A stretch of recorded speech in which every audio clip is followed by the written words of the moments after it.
There. My name is Wemimo Adewuni. It's Friday. I'm here with. I love to do the drum rolls. No. Okay.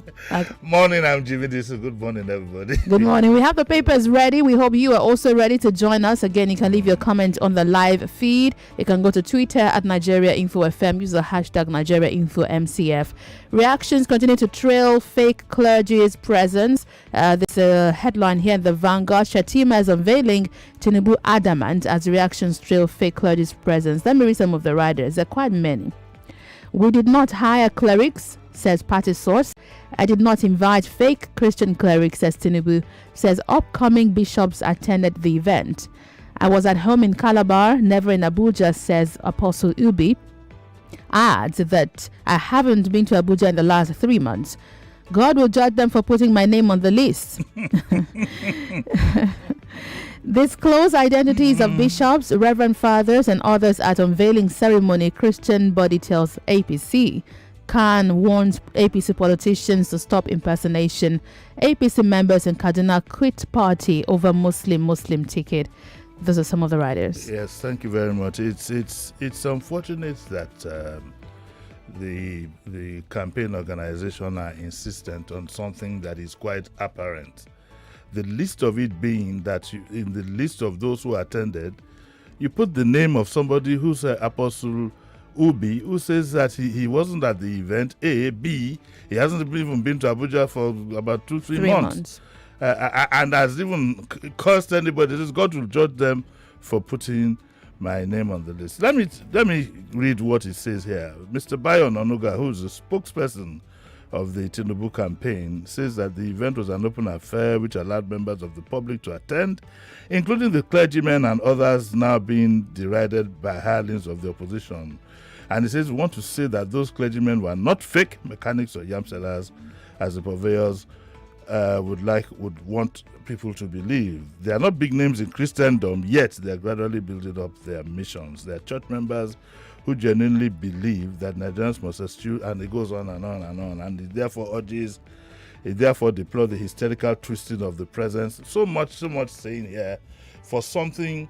Yomi was here, Badejo Okusan, I will always refer to him because he's a professional that I know, and he said that the first rule in public relations practice and times like this is the truth.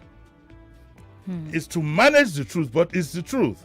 And it's a pity because I believe that Tinubu should have ordered an investigation. He might not be involved in something at that level, but he should have ordered a proper investigation into what went down before he now issued a final statement. Surely there are questions to be asked. Let me read some of the questions that people are asking. The first questions that I'm copying this from somewhere, okay, so it's not my own original thoughts. It says that they all came in at the same time. These bishops all came in. How come? Were they from the same church? What kind of coincidence would that be? And it says that at the way they were, if you look at the manner, the video in which they were not graceful, but that is neither here nor there. That is subject to opinion. But the third one is very crucial. It says wrong use of regalia, no pectoral cross on their necks, wrong pallium on ironed. Most of them were wearing on ironed and that the mitre and skull caps were worn wrongly.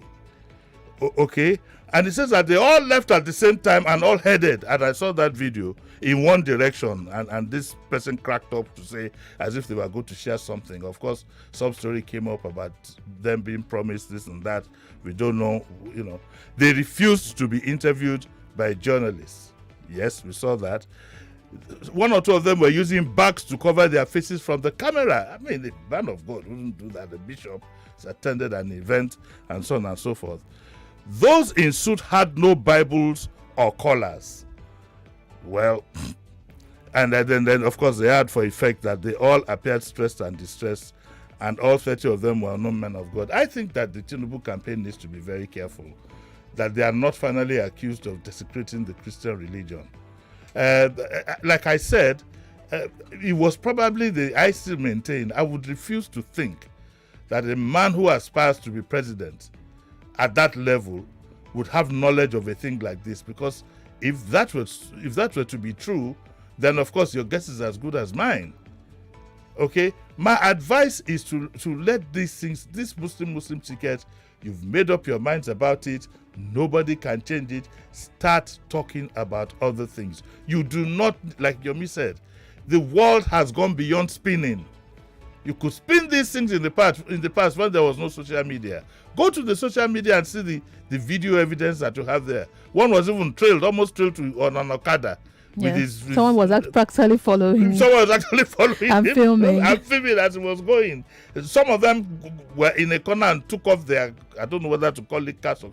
One of them, who was dressed like a Catholic priest, actually put on, what you wear during communion. I mean, it is very, very, very, very clear. There was also a video showing some of them dressing up hurriedly under a tree. Hurriedly under a tree, yes. So it casts a lot of questions. It is very, very clear that something is amiss. But rather than insisting on these things that have so many holes to puncture, rather than do that, I would plead with the APC, with this team, that please don't let us divide this country. Some people even insinuate what Sheriff asked me yesterday, but I don't like to harp on that.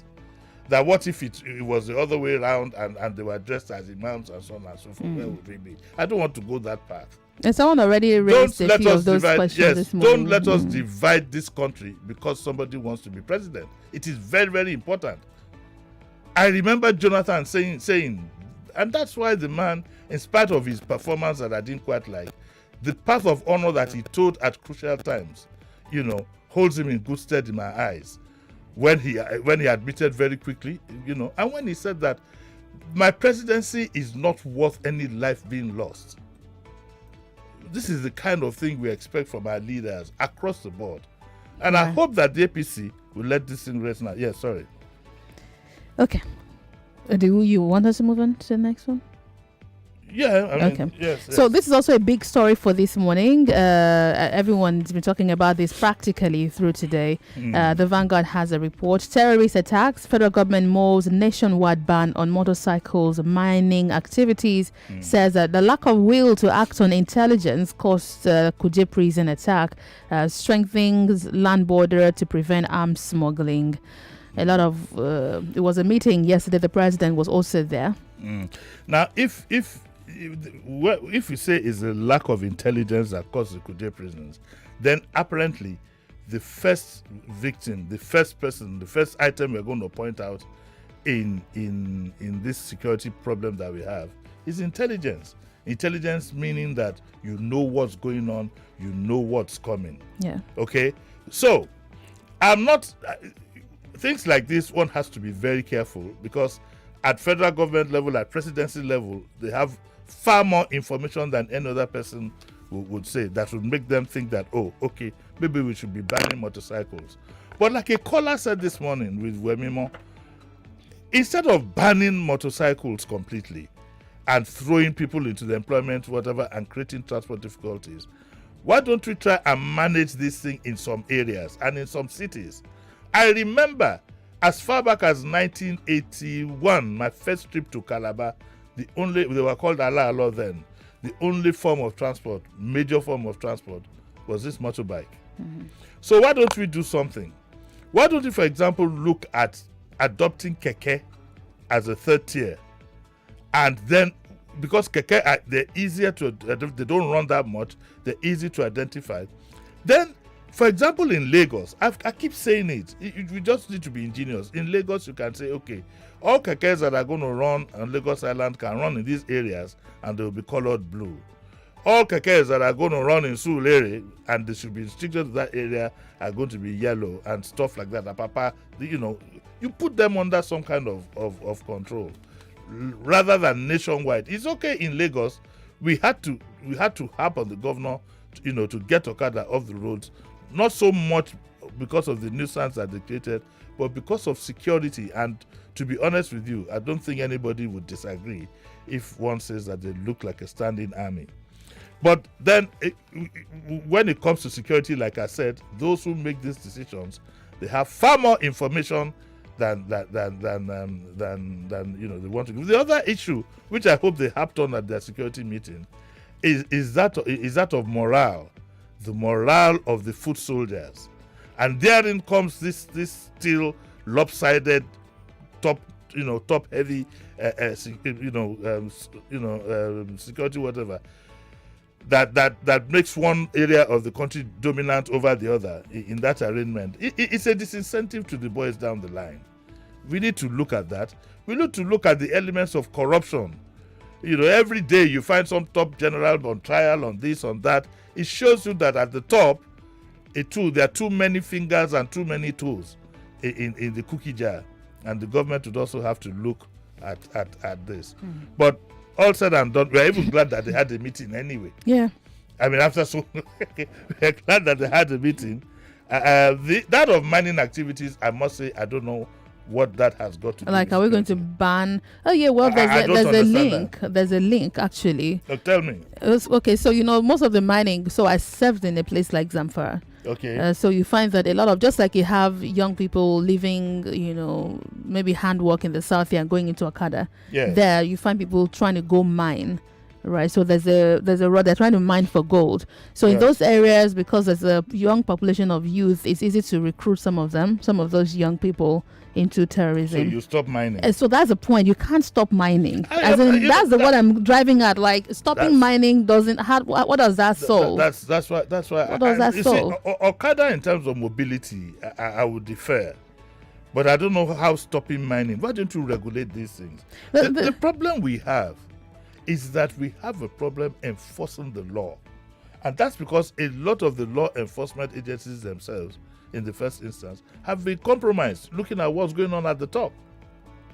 You understand what I'm saying? Looking at what's going on at the top, taking a lead from what's happening at the top, down the line they've been compromised. Well, agreed. In a set like Zamfara, you see that mining is now has been removed from the federal exclusive list to concurrent, so the state government runs it. Yes. So what you can say is terrorists are interested in that area also, because it's now it's almost a free for all. Like, you can go there. So they're also targeting those areas. So again, it's regulation, and if you're not regulating properly, that's the problem. I think that I must defer again. I like to be very honest about certain things, but I think intelligence is key. But when in an editorial that I read somewhere this morning, the NSCDC, is that what the NSCDC yes, was said to have written a letter to the FCT, alerting them about this attack on Kuje prison. Even that newspaper, I think, is a Nation or so, asking, why would you alert the FCT? Why did you DSS, the Office of the National Security Advisor? Why did you send those letters there? And that even the letters that you sent, for the fact that they leaked, again, it's a problem. It's a problem on its own. And even the DSS, go. The truth is, we don't have committed Nigerians anymore. Yeah, unfortunately. Even within our security. Not even just security, even amongst all of us, we've been divided down the line. We've been divided down the line. And unfortunately, the leadership hasn't been sensitive to this fact that some of the actions that you take, it will lead to all kinds of compromise down the line. Yeah. If at the top of your security network is skewed in favor of the north, what spirit do you want officers of the middle cadre of the south? How do you expect them to feel? And these are things that we actually do need to look at. We need to look at carefully and be honest to ourselves. Right. I hope we can do that. Now let's go on to the Punch newspaper. There's a story here. 40-man committee to prepare Tinubu's manifesto. There's a report here in the Punch regarding this. Now this is actually some good news coming out from there, to know that, okay, so there's a need has been seen to prepare. And Tinubu is good at this, to be fair to him. When he was governor in Lagos, he did virtually the same thing. But he did that in Lagos after he won the election. But this one, we're going to need to see what exactly happens. This is where the APC and indeed the campaign team need to focus people's minds. But I'm a bit surprised that this hasn't come earlier. But fair enough, campaign hasn't started. Let the 40-man committee, get to work. is going to be headed by a former governor of Edo State and two-term senator, Osaheim Osumbo. But I don't know his background, but it is going to be headed by him. And that this development was revealed by APCO. APCO must be an acronym for Asiwaju Tinubu Presidential Campaign Organization. And that is the Director General is Adebayo Shitu, the former minister. And Shitu told the correspondent that while they're eagerly waiting till September to kick off the campaign of the APC presidential candidate, the organization has concluded arrangements to swear in members. You don't need to swear them in, just let them start work. Just do Why do we do to swear in? Paparazzi. Just do the thing. You are not president yet, okay? You don't need to swear in anything. Just put them in a hotel and let them start to get work. They're late already. They're late already, but I'm happy that he's thinking of this. I hope Atiku is also doing so likewise, and Obi and all other aspirants. And that they're going to capture the moods of Nigerians, brainstorm, and come up with a rebirth manifesto for Asiwaju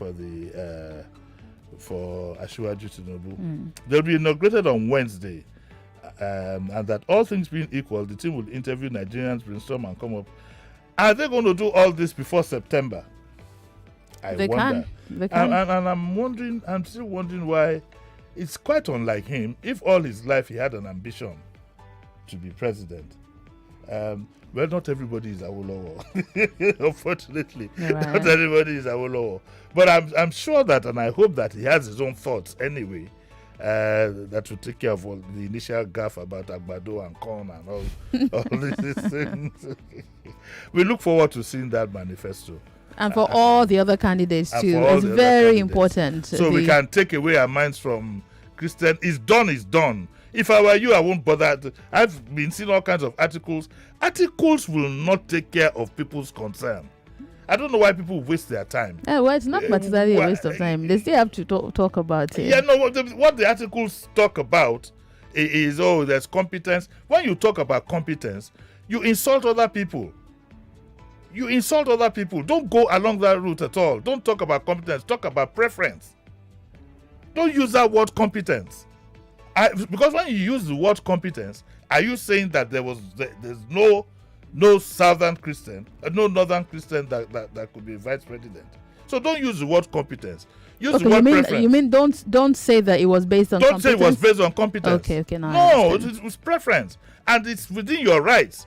And you can, you see, I'm a very bold person when it comes to these things. I would be saying to people, I'm sorry you see it this way, but this is the person I want to work with. If you want me to deliver this is the man that I want to work with. Yeah, because actually it's your choice to make. It's my choice. And if you don't like it, you leave it. That's the way I expected people to, instead of trying to talk about, competence is key. If competence is key, there are loads of... Yeah. Is Jerry Garner not competent to be a vice president? Excuse me. There's loads of people I can think of. Absolutely. So many. Use the word preference. And for Alhaji Shitu, please go and get a consultant to manage the image of the candidates, to manage that goes beyond saying that. All of them, because they should know. This bravado that I'm seeing again, I don't want to harp on it. It's not going to help. It's not a fight. This campaign is not a fight. Indeed, you should be warming up people, even those who are in the opposition. You should be building bridges for them to cross, rather than breaking bridges, talking down on people, and so on and so forth. Right, let's see this editorial reported here in the Punch.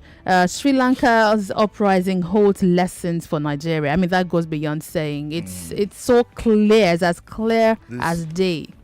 This editorial is frightening. And the review has to be handled with a lot of maturity. And I'll ask you to read it. Find time to read it.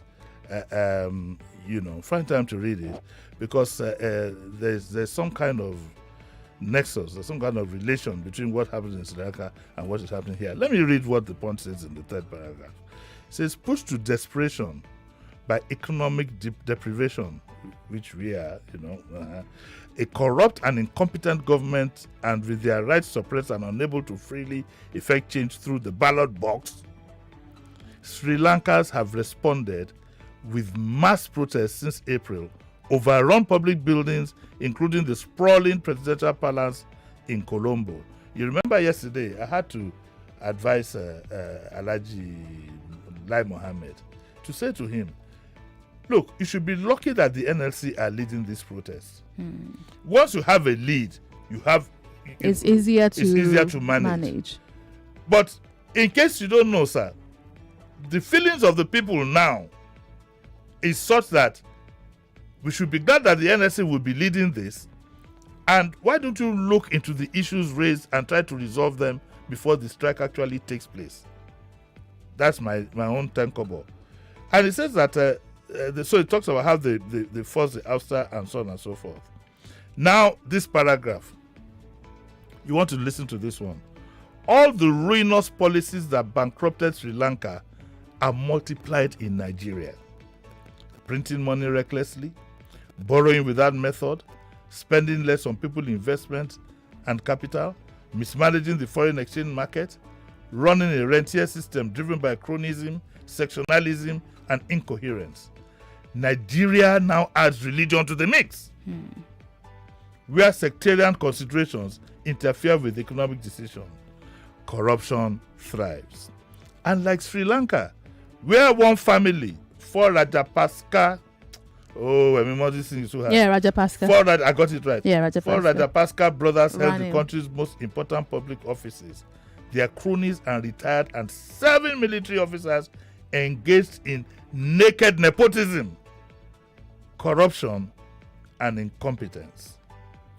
Now, I will skip that and go to the last paragraph because time is not our friend here. And it says, amid all this, the regime and politicians flounder, are uncaring and fixated on the next elections, power and plunder. The state governors are mostly failures. You can say that again. There should be a drastic change by public officials to avert Sri Lankan style bankruptcy and unrest. Nigerians should realize that they have power and owe themselves and present and future generations the right and duty to demand accountability and good governance. You owe yourself that right. Forget about all these things that politicians throw at you. Oh, this is the time for the Yorubas not to get going. Oh, sorry, no, this is the time for this. Forget all these things.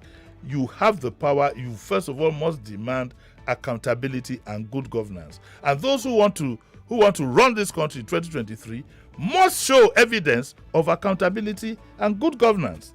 And it says that the people's complacency has emboldened politicians and impoverished the country through all lawful means, peaceful protests, petitions, sit-ins, town hall meetings, and active civic participation, including voting and mass mobilization. They should compel attention from the political class. Wemimo, the final paragraph. The final paragraph says, for the political class, Sri Lanka is a stark warning.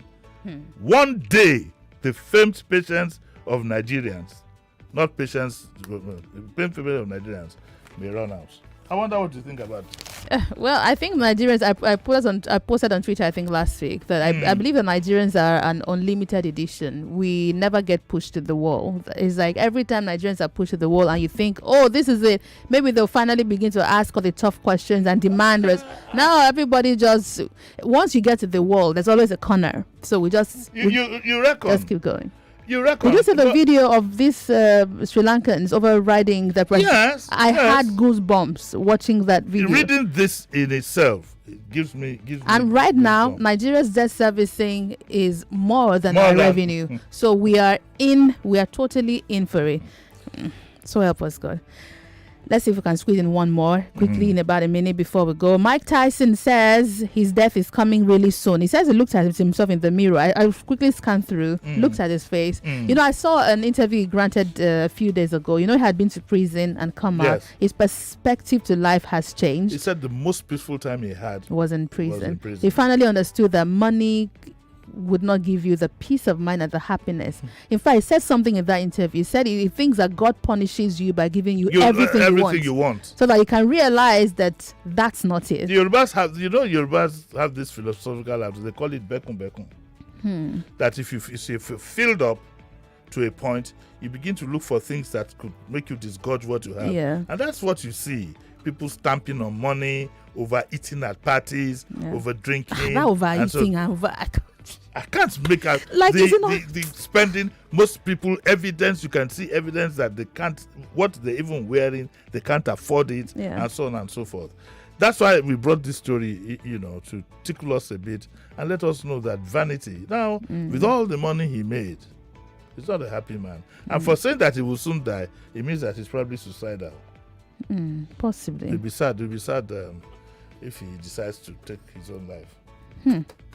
Hey. You know Mike Tyson, you know about boxing? Yeah, I do. It was one that caught somebody's ear now. Have you boxed anybody? Box, okay, Mike. It's only my mouth.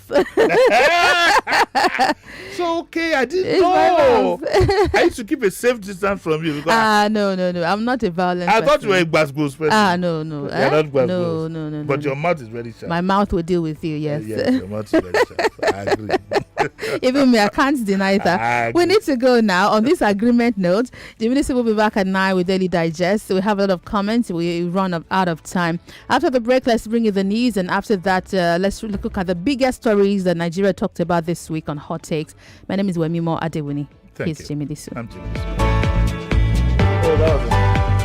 They don't disconnect your line.